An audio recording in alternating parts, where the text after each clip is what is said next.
ഇനി കാണാൻ പോകുന്ന കുടുംബശ്രീ ലേറ്റസ്റ്റ് എപ്പിസോഡിൻ്റെ ഫുൾ റിവ്യൂ ആണ്. പിന്നെ കാണാൻ പോകുന്ന എപ്പിസോഡിൽ ഷാലിനി തീരുമാനിക്കുന്ന ഒരു കാര്യം, സത്യങ്ങളെല്ലാം തന്നെ വിഷ്ണുവിനോട് തുറന്ന് പറയാൻ തന്നെ ഷാലിനി തീരുമാനിച്ചത്. വിഷ്ണുവിനെ ഫോണിൽ വിളിച്ചതാണ്. വിഷ്ണുവിനെ ഫോണിൽ വിളിച്ചപ്പം ആദ്യമൊക്കെ വിഷ്ണുവിന് ഭയങ്കര ദേഷ്യത്തിനകത്ത് എന്താണ് ഷാലിനിയുടെ ഫോൺ എടുക്കാൻ പോലും തയ്യാറല്ലാതെ തന്നെയാണ്. പിന്നെ വിഷ്ണു മെല്ലെ തന്നെ എന്താണ് ഷാലിനി പറയുന്നത് കേൾക്കാൻ തയ്യാറാവുന്ന ഒരു മട്ട് വരുമ്പം ഷാലിനി പറയുന്നുണ്ട്, വിഷ്ണുവിടെ എവിടെ വെച്ചാൽ നമുക്ക് കാണേണ്ടതെന്നൊക്കെ ചോദിക്കുന്നതും. അതിനുശേഷം നടക്കുന്ന കാര്യങ്ങളൊക്കെ കാണുന്നതിന് മുന്നേ തന്നെ ഈ ചാനൽ ആദ്യമായിട്ട് കാണുന്നതിന് ചാനൽ സബ്സ്ക്രൈബ് ചെയ്യാനും ബെല്ലൈക്കൺ പ്രസ് കമൻസ് ശാസിച്ച് ആരും മറക്കണ്ട കേട്ടോ. ഈ ചാനലിനകത്ത് സബ്സ്ക്രൈബ് ചെയ്തവരുടെ എണ്ണം കൂടുതലാണ്, പക്ഷേ ഈ നോട്ടിഫിക്കേഷൻ ഓണാക്കിയിട്ടാൽ നിങ്ങൾക്ക് എത്രയും വേഗം തന്നെ ഈ വീഡിയോസ് ആദ്യം തന്നെ തുടർന്ന് തന്നെ കാണിക്കുന്ന കാര്യം, നമ്മുടെ വിഷ്ണു നേരെ ബുള്ളറ്റ് ഷാലിനിയുടെ വീട്ടിൽ വരുവാണേ. അപ്പോൾ ഷാലിനിക്കാണെങ്കിൽ മുറ്റത്ത് ഈ ബുള്ളറ്റ് കാണുമ്പോൾ തന്നെ ഭയങ്കര മനസ്സമാധാനമാവും. ഇന്നത്തോടെ വിഷ്ണുവിൻ്റെ സത്യങ്ങളൊക്കെ തുറന്ന് പറഞ്ഞ് പ്രശ്നങ്ങൾ സോൾവ് ചെയ്യും. കാരണം ശാരദാമ്മയാണെങ്കിലോ ഭയങ്കര ഉപദേശം കൊടുത്താണ് ഷാലിനി എത്തിയിരിക്കുന്നത്. കാരണം ഷാലിനി ഇനി ഇങ്ങനെ നീ വിഷ്ണുവിന് സത്യങ്ങളൊന്നും പറഞ്ഞില്ലെങ്കിൽ നിൻ്റെ ജീവിതം നിൻ്റെ കൈകൊണ്ട് തന്നെ നീ തല്ലിക്കിടന്ന പോലെ അവൻ സത്യങ്ങൾ അറിയേണ്ടതല്ലേ. അവൻ നിന്നോട് ദേഷ്യപ്പെടുന്നു, അവൻ സംശയിക്കുന്നതിനകത്ത് നമുക്ക് എന്ത് തെറ്റാ പറയാൻ പറ്റുന്നതൊക്കെ ശാരദാമ്മ ഭയങ്കര ഉപദേശം കൊടുത്തിട്ടുണ്ട്. അപ്പോൾ ഷാലിനി അതിൻ്റെ അടിസ്ഥാനത്തിൽ വിഷ്ണുവിൻ്റെ സത്യങ്ങളൊക്കെ തുറന്ന് പറയായിരിക്കും. വിഷ്ണു അകത്തേക്ക് കയറി വരുമ്പോൾ വിഷ്ണുവിന് ഭയങ്കര ദേഷ്യമാണ്. നമുക്ക് കുറ്റം പറഞ്ഞിട്ട് കാര്യമില്ല. ഒരു മനുഷ്യനെ ഇരുട്ടത്ത് നിർത്തിയിട്ട് അവനോട് ഞാൻ കാണിക്കുന്ന എല്ലാം വിളിച്ചോന്ന് പറഞ്ഞാൽ ഏതൊരു മനുഷ്യനാണ് വിശ്വസിക്കാൻ പറ്റുന്നത്? അത് തന്നെ വിഷ്ണുവിൻ്റെ അവസ്ഥ. ആദ്യം കയറി വരുമ്പോൾ തന്നെ ചോദിക്കുന്നുണ്ട്, നിനക്ക് എന്തോ പറയുള്ളൂ, നീ എന്തിനാ എന്നെ വിളിപ്പിച്ചെന്ന് ചോദിക്കുമ്പോൾ ഷാന് വിഷ്ണു ഏട്ടാ എന്നോട് ഇങ്ങനെ ചാടി കളിക്കാതെ സമാധാനമായിട്ടൊന്ന് ഇരുന്ന് സംസാരിക്കുന്ന പറയുമ്പോൾ എനിക്ക് ഇരുന്നൊന്ന് സംസാരിക്കാം. ഷാനി നിനക്ക് പറയുള്ളൂ എന്താണെന്ന് വെച്ചാൽ പറ. വിഷ്ണു ഏട്ടാ ഈ തെറ്റിദ്ധാരണക്ക് ഒന്ന് സമാധാനത്തിൽ ഞാൻ പറയുന്ന കാര്യങ്ങൾ കേൾക്കും. വിഷ്ണുവിൻ്റെ തന്നെ ഈ തെറ്റിദ്ധാരണക്ക് മാറും. വിഷ്ണു എന്ത് തെറ്റിദ്ധാരണ ഷാനി? നീ തന്നെയല്ലേ അമ്മയുടെ മുന്നിൽ വെച്ച് പറഞ്ഞ് നിൻ്റെ സത്യയുടെ അച്ഛൻ എന്ന് പറയുന്ന വ്യക്തി ഭയങ്കര തിരക്കുള്ള വ്യക്തിയാണ്, ഓഫീസിൽ നിന്ന് ഫോൺ വന്നുകൊണ്ട് അച്ഛൻ തിരക്കിട്ട് അച്ഛൻ പോയെന്ന്. സത്യയുടെ അച്ഛനാണെങ്കിൽ സത്യം നിൻ്റെ മകളാണെങ്കിൽ പിന്നെ ഞാനിതിൽ എന്ത് തെറ്റിദ്ധാരണ കൊണ്ടു നടക്കുന്നത്? വിഷ്ണുவோட അതല്ല കാര്യം, ഞാൻ പറയുന്നത് മനസ്സിലാക്കുക. ഷാനി നീ ഇനി വീണ്ടും എന്നെ മണ്ടനാക്കാൻ വേണ്ടി നിൽക്കില്ല. അപ്പോൾ ഷാനി കേൾക്കുന്നുണ്ട്, എൻ്റെ അടുത്ത് അല്പം പോലും വിശ്വാസമില്ല. ഷാനി നീ ആ വാക്കിനി ചോദിച്ചു പോലെ, കാരണം വിശ്വാസം ഉണ്ടാകുന്ന കൊണ്ട് മാത്രമാണ് അമ്മ എന്നെ എന്തൊക്കെ പറഞ്ഞാൽ ആരൊക്കെ വിവാഹം കഴിക്കാൻ പറഞ്ഞിട്ട് പോലും നിന്നെ ഒറ്റൊരാളെ സ്നേഹിച്ചതിൻ്റെ പേര് നീ എൻ്റെ മാത്രമാക്കി എൻ്റെ ഷാനിക്ക് മറ്റൊരാളെ സ്നേഹിക്കാൻ കഴിയത്തില്ല എന്ന ആ ഒരു വിശ്വാസം കൊണ്ട് മാത്രമാണ് ഇത്രയും കാലം ഞാൻ പിടിച്ചു നിന്നത്. എന്നിട്ട് നേരിട്ട് കണ്ടിട്ട് പോലും നീ എന്നിൽ നിന്ന് അകന്ന് മാറി നിന്നത് ഞാൻ നിന്നെ തേടിയാണ് വന്നത്, അല്ല നീ എന്നെ തേടിയല്ല വന്നത്. അപ്പം അങ്ങനെ ഇരുന്നിട്ട് പോലും നീ എന്നോട് ഇങ്ങനെ ഒരു ചതി കാണിക്കാൻ ഞാൻ പ്രതീക്ഷയില്ല. ഷാലിനി നിനക്ക് പറയാനുള്ള എന്താ വെച്ചാൽ വേഗം പറയുമ്പോഴത്തേക്കും ഷാലിനി കാര്യങ്ങളൊക്കെ അങ്ങ് എക്സ്പ്ലെയിൻ ചെയ്ത് തുടങ്ങാൻ വേണ്ടി നിൽക്കുവാണ്. വിഷ്ണു ഏട്ടാ ഞാൻ പറയുന്നത് കേൾക്കുക, അപ്പോഴത്തേക്കും ഇതൊക്കെ മനസ്സിലാവുന്ന പറയുമ്പോഴത്തേക്കും ഞാൻ സത്യങ്ങളൊക്കെ തുറന്നു പറയാം. അപ്പം വിഷ്ണു സത്യം കേൾക്കാൻ വേണ്ടി നിൽക്കുന്ന സമയത്ത് തന്നെ കറക്റ്റ് സത്യമുള്ള എൻട്രിയാണ് കേട്ടോ.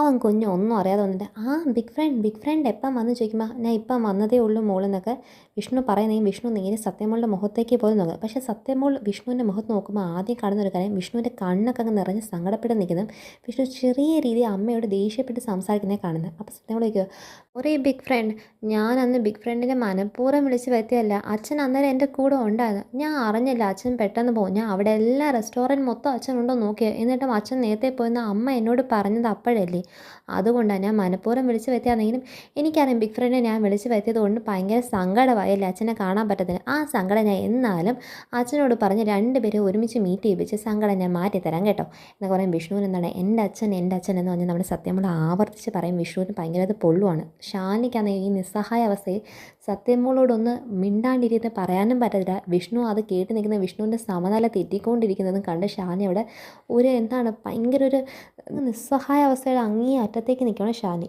വിഷ്ണു ആണെങ്കിൽ സത്യമോളുടെ മുഖത്തേക്കോ ഷാനിയുടെ മുഖത്തേക്കോ പോലും നോക്കുന്നില്ല. സങ്കടമൊക്കെ അങ്ങ് അടക്കി പിടിച്ച് നിൽക്കുമ്പോൾ സത്യമോൾ വീണ്ടും പറയുവാണ്, ബിഗ് ഫ്രണ്ടിന് സങ്കടമായെന്ന് എനിക്ക് മനസ്സിലായി, കണ്ടില്ലേ കണ്ണൊക്കെ നിറഞ്ഞിരിക്കുന്നത്, എൻ്റെ അച്ഛനെ ഏറ്റവും കൂടുതൽ പരിചയപ്പെടാൻ അവകാശമുള്ളത് ബിഗ് ഫ്രണ്ടല്ലേ, കാരണം എന്നെ എന്തുമാത്രം സഹായിച്ചതാ. അന്ന് സ്കൂളിൽ ഫാദേഴ്സ് ഡേക്ക് ബിഗ് ഫ്രണ്ട് വന്നില്ല എന്നെങ്കിൽ ഞാൻ എന്തുമാത്രം നാണം കെട്ട് പോയിന്, അന്ന് എന്നെ രക്ഷിച്ചതല്ലേ, അന്ന് എനിക്ക് എന്തുമാത്രം സപ്പോർട്ട് തന്നാൽ എനിക്ക് ആ സമ്മാനമൊക്കെ മേടിച്ചത് ബിഗ് ഫ്രണ്ടല്ലേ, അപ്പോൾ അച്ഛനെ ഏറ്റവും കൂടുതൽ പരിചയപ്പെടേണ്ടത് ബിഗ് ഫ്രണ്ട് ആയിരുന്നു. ഞാൻ അച്ഛനോട് പറയുന്നുണ്ട് കേട്ടോ, അടുത്ത വട്ടം വരുമ്പം അച്ഛൻ ഉറപ്പായിട്ട് ബിഗ് ഫ്രണ്ട് അങ്ങോട്ടേക്ക് വന്ന് കണ്ടിരിക്കുന്നതൊക്കെ സത്യമോൾ വാക്ക് കൊടുക്കുവാണ്. അപ്പോൾ ഇത് കേട്ട് വിഷ്ണുവിന് ശരി മോളെന്നൊക്കെ പറഞ്ഞിട്ട് നിൽക്കുമ്പോഴത്തേക്കും എന്നാൽ ഞാൻ പോട്ടെ എന്ന് വെച്ചിട്ട് നേരെ സത്യമോൾ വീണ്ടും റൂമിൽ കയറി പോകും.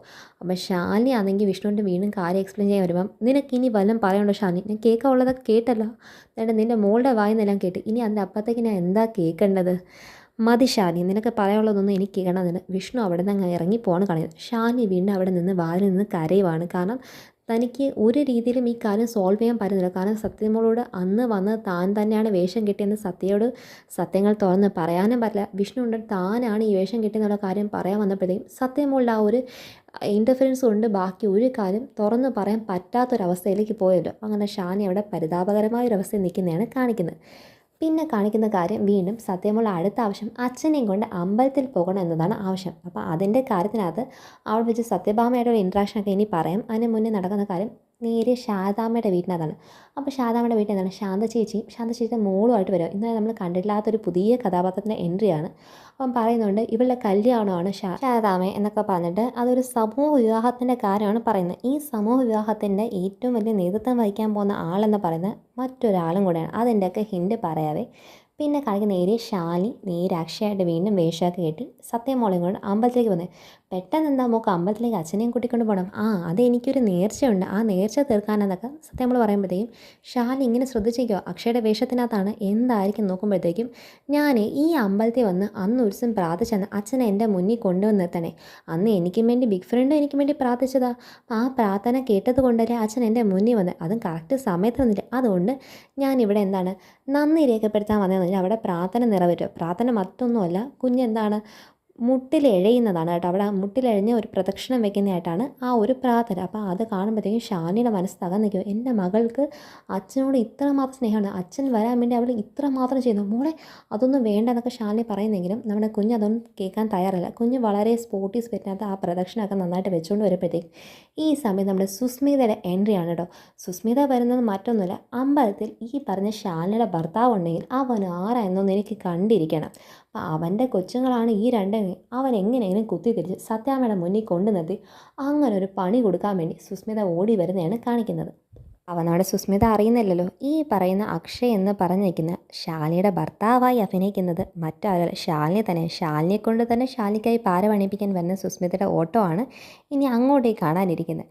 പിന്നെ നേരെ അമ്പലത്തിലേക്ക് ഇത് ഈ സമയത്ത് വരുന്നുണ്ട് നമ്മുടെ സത്യഭാമ വരുന്ന ആദ്യം തന്നെ പൂജാരി കാണുമ്പോൾ പൂജാരി പറഞ്ഞു സത്യഭാമ സുഖമായിട്ടൊക്കെ ഇരിക്കുന്നു, അപ്പം നമ്മുടെ കാര്യമൊന്നും മറക്കല്ലേന്ന് പറയുമ്പോൾ സത്യഭാമ മറന്നിട്ടില്ല പൂജാരി, എന്തായി ഒരുക്കങ്ങളൊക്കെ റെഡിയായെന്ന് ചോദിക്കുമ്പോൾ നമുക്ക് ആദ്യം ഒന്നും മനസ്സിലായി. പിന്നെയാണ് നമുക്ക് മനസ്സിലായത് സത്യഭാമയുടെ നേതൃത്വത്തിനകത്ത് തന്നെയാണ് ഈ പറയുന്ന സമൂഹ വിവാഹം നടത്തുന്നത്. സുസ്മിതയുടെ നേതൃത്വം ഇതിനകത്തുണ്ട്. അപ്പോൾ അതുകൊണ്ടാണ് സുസ്മിത ആ സമയത്ത് തന്നെ അമ്പലത്തിൽ വന്നതിന് മറ്റൊരു കാരണമൊക്കെ കേട്ടോ. മറ്റൊരു ഭാഗത്ത് ഉഭയതരൻ സ്വത്തുക്കളെല്ലാം തന്നെ തൻ്റെ പേരിലേക്ക് വരുന്ന രീതിയിലുള്ള എല്ലാ അടവും പൈരിയാണ് നിൽക്കുന്നത്. പാവ രോഹിത് ഒന്നും അറിയാതെ ബലിയാടാകുന്ന രോഹിത് മെല്ലെ രോഹിത്തിൽ വരാൻ പോകുന്ന മാറ്റങ്ങളും ഇനി അങ്ങോട്ടേ കാണാൻ പോകുന്ന എപ്പിസോഡിൻ്റെ വമ്പൻ ഹൈലൈറ്റ്. അങ്ങനെ രോഹിത്ത് കൊടുക്കാൻ പോകുന്നൊരു പാരയും ഇനി ഉടനുള്ള വീഡിയോയ്ക്ക് നിങ്ങൾക്ക് കേൾക്കാം. അതെന്താണെന്നുള്ള കാര്യം നിങ്ങൾ ആരും പ്രതീക്ഷിക്കാത്തൊരു വമ്പൻ ട്വിസ്റ്റായിരിക്കും. ഷാമയുടെ ഭാഗത്ത് നിന്ന് വരാൻ പോകുന്ന ഒരു വലിയൊരു കാര്യമുണ്ട്. അങ്ങനെ വമ്പൻ ട്വിസ്റ്റുകളാണ് ഇനി അങ്ങോട്ടേക്ക് ഓരോ വീഡിയോയിലും. അതുകൊണ്ട് ഇന്ന് നമുക്ക് തോന്നും ഇന്ന് ഇവിടം കൊണ്ട് ഇത് അവസാനിച്ച് തോന്നുമ്പോഴത്തേക്കും നാളെ വീണ്ടും പ്രതീക്ഷിക്കാത്ത ഒരു വലിയൊരു ട്വിസ്റ്റിലേക്ക് പോകുന്നതൊക്കെയാണ് കാണിക്കുന്നത്. പെട്ടെന്നുള്ള സത്യഭാമയുടെ ഒരു അപ്രതീക്ഷിത മാറ്റമൊക്കെ ഇനി കാണാനിരിക്കുന്നേ ഉള്ളൂ.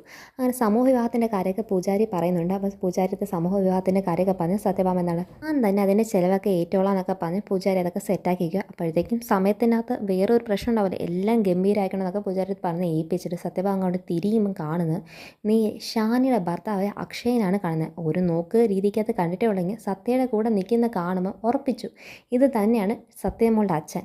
അതുകൊണ്ടല്ലേ അമ്പലത്തിൽ അവൻ്റെ കൂടെ വന്നിരിക്കുന്നത്. അപ്പം ഈ കൊച്ചിങ്ങനെ ഈ അംഗപ്രദക്ഷിണം വെക്കുന്നത് അത് സാധാരണ അംഗപ്രദക്ഷിണമാണ്. ഇതിപ്പം എന്താണ് മുട്ടിലെഴഞ്ഞാണ് പ്രദക്ഷിണം വെക്കുന്നത് കാണുമ്പോൾ അത്ര തീവ്രമായിട്ട് അച്ഛനെ സ്നേഹിക്കുന്നുള്ളൂ എന്നൊക്കെ പറഞ്ഞിട്ട് നേരെ സത്യഭാമ ദേഷ്യം നോക്കി ഇവനുമായിട്ട് ഇന്ന് സംസാരിക്കട്ടെ, ഇവൻ്റെ വായിന്ന് സത്യങ്ങൾ അറിയണമെന്ന് സത്യഭാമ നേരെ ഷാലിനി എന്ന അക്ഷയിനോട് നേരെ സംസാരിക്കാൻ പോകുന്നതൊക്കെ കാണിച്ചാണ് അടുത്ത എപ്പിസോഡിൻ്റെ ഇനി എന്ന് പറയുന്നത്. അപ്പോൾ ഇതാണ് ഇനി കാണാമെന്ന് കുറിച്ച് അതിന് നെക്സ്റ്റ് എപ്പിസോഡിൻ്റെ ഫുൾ റിവ്യൂ. അപ്പോൾ എല്ലാവരും കാണുക, ചാനൽ ലൈക്ക് ആൻഡ് സബ്സ്ക്രൈബ് ചെയ്യാനും ബെല്ലൈക്കൻസും കമൻസും ഷെയർ ആരും മറക്കണ്ട.